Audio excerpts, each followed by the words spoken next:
Next up will be a keynote speech of Benjamin Auer. Benjamin Auer is member of the ALP Action Group 9, which is the strategy for the Alpine region, and it encompasses 47 Alpine regions and Swiss cantons, which work together to tackle common challenges such as climate, carbon neutrality in the Alpine region.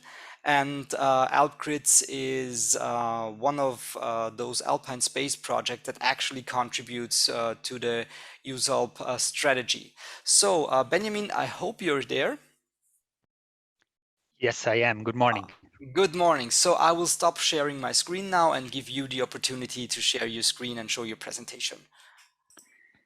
Yes, thank you very much, Thomas, and thank you also for introducing what USALP actually is and how it is composed. So thank you for that.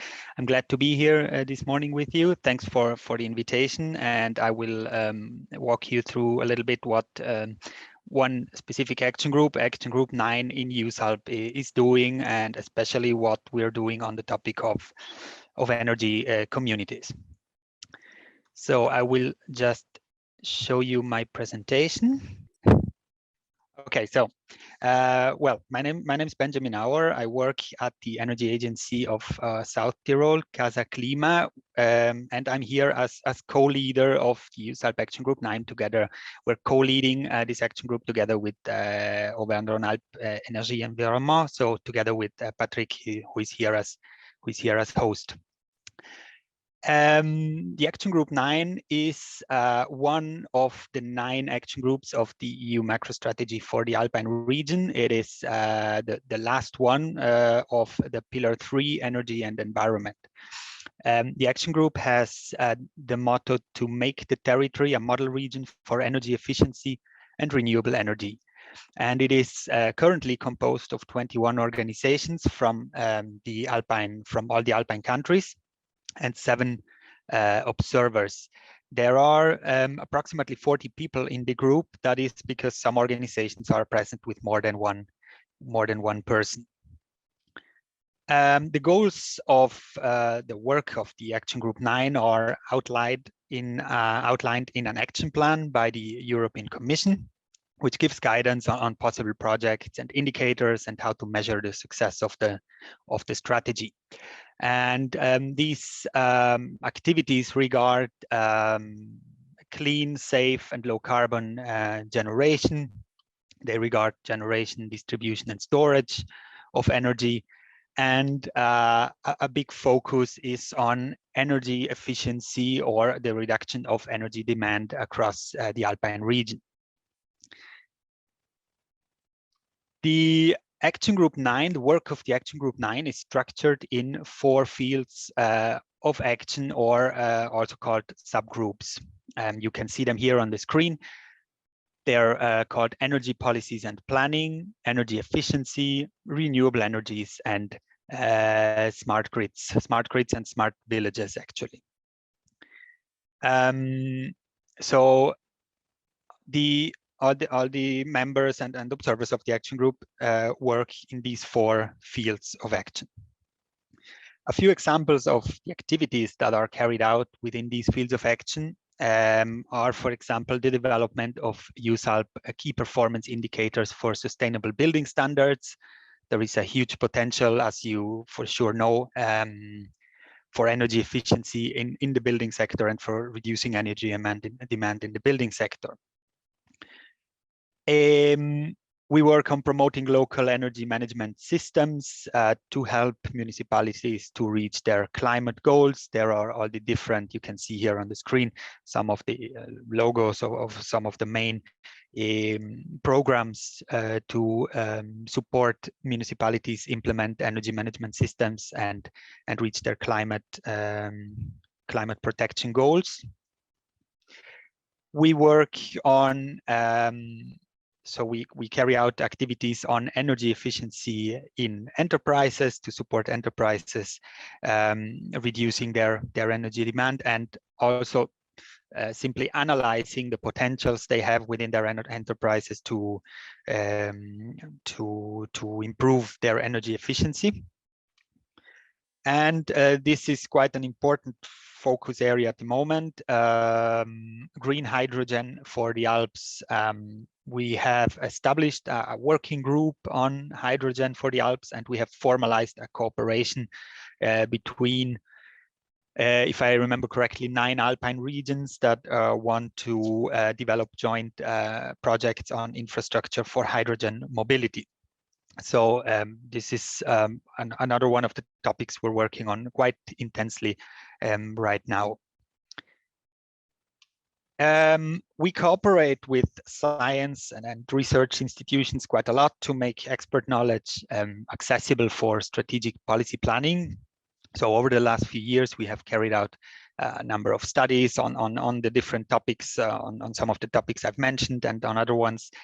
And I wanted to mention one relevant example here, which is the USALP Energy Survey, which we commissioned twice in 2017 and in 2019, when an update of the energy survey was carried out.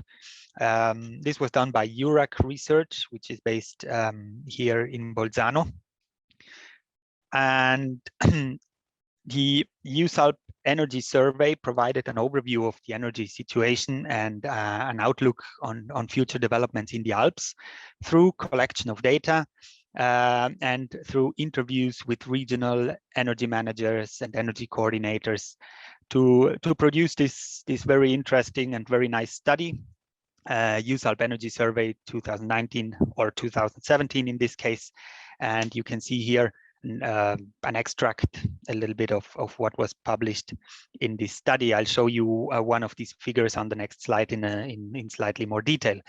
If you're interested in this study, you can download it from the USALP website, or of course, I can share it with you after this meeting. One of the more representative figures of the study shows the energy mix, and it shows how much we still need to do to end our dependency on fossil fuels and energy imports and increase the share of renewables. You can see here on the right electricity, which makes up 24% of energy consumption in the USALP region, whereas heating makes up 43%. And you can see in green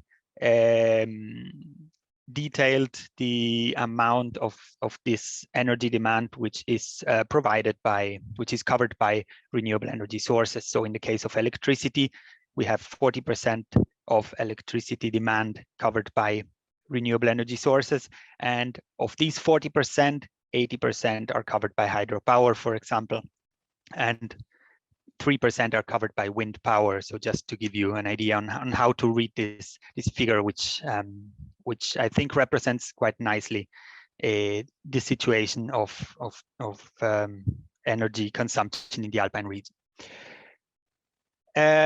So this is where energy communities come into the picture, of course, as one way to increase renewables across the Alpine region and reduce fossil fuels especially in electricity production. We have taken up in the Action Group 9, we have taken up a focus on energy communities relatively recently. It is now part of our work plan, which is the operative document of the Action Group, with the aim to start and promote activities aimed at establishing a cluster of renewable energy communities in the USALP, identifying and exchanging best practices, so exchange of know-how, and developing policy briefs or policy recommendations. We organize an annual energy conference in which we bring together experts, stakeholders, decision makers to discuss and exchange on a focus topic each year. Generally, it's a different focus topic each year. Now, last year, we had the 5th annual energy conference, and we organized actually a series of webinars on different topics. One of them took place on the 17th of November 2021. I'm sure several of you were there too. On the topic of local energy communities, a win for all in the energy transition. So this took place last November. And in this conference, we showcased projects supporting local energy communities, and we discussed policy gaps and instruments in a roundtable with experts.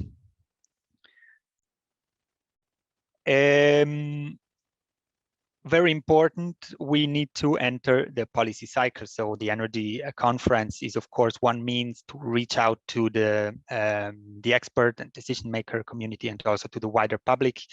But quite specifically, we need to improve public policies through capitalization of results and the mobilization of the relevant target groups, so the decision makers. Right now, we are in the formulation, in the process of formulation of policy recommendations, which will be discussed at Alpine level and which will be presented on USALP level by mid-2022. It's quite important for me to say here that we rely on recommendations coming from all projects, of course, because in USALP we are especially a networking, we do especially networking work, and we need recommendations coming from the different projects, so also from the ALPGRIDS project. I'm showing here on this slide the draft policy recommendations which we have right now. They're coming, as I've said, from ALPGRIDS. They're coming from Prospect 2030 project and from some other projects active in the Alpine area at this moment. So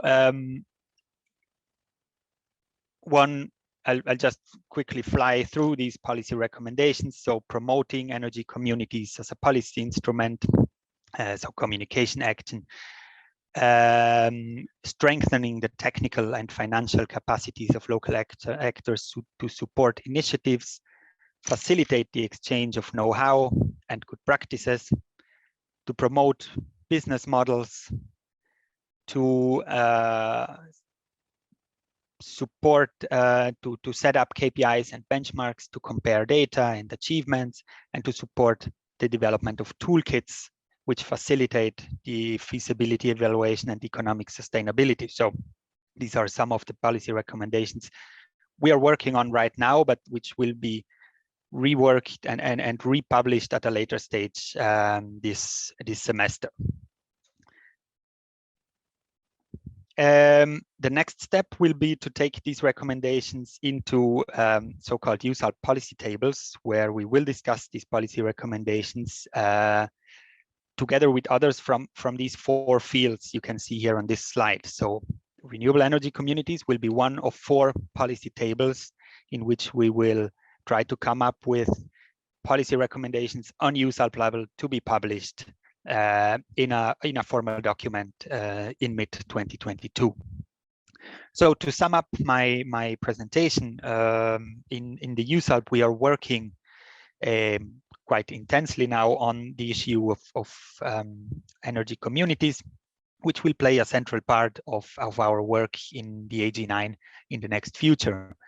I would like to stress the need for us to cooperate between projects, which is fundamental to advance more strongly in the same direction and to have more force and more power, to say, when working on this issue. If there are any questions, of course, so this has been very brief, but I think I still went over the amount of time I had. So if there are any questions, please let me know. Please feel free to ask any questions. Also get in touch with me after the meeting, after the conference. And if you would like further information about our publications and our events, please also check out the website. You can see here on screen the USALP website. I would like to thank you, and I wish you a successful conference. Thank you, Benjamin. Thank you so much for the presentation, for the very interesting presentation. So we're a bit over time, but nevertheless, I would like to provide you the opportunity to ask one or two questions. So if there are any questions, please just post them either in the chat or raise your hand. So far, it doesn't look like any hands have been raised or any questions asked. I'll give that a couple of more seconds.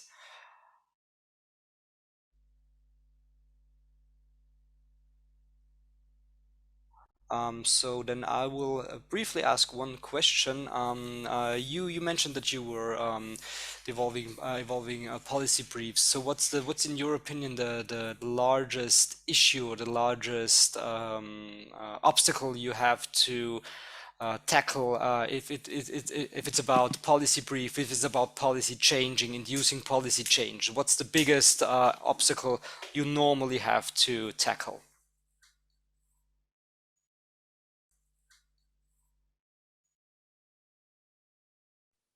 Sorry, Searching I for was the muted. unmute Yes, button. yes, yes, yes, Yeah. I did, in fact. Our biggest challenge, I think, or certainly one of the bigger challenges, is to actually reach the policy makers and the decision makers, so the ones that actually need to then implement those recommendations we come up with.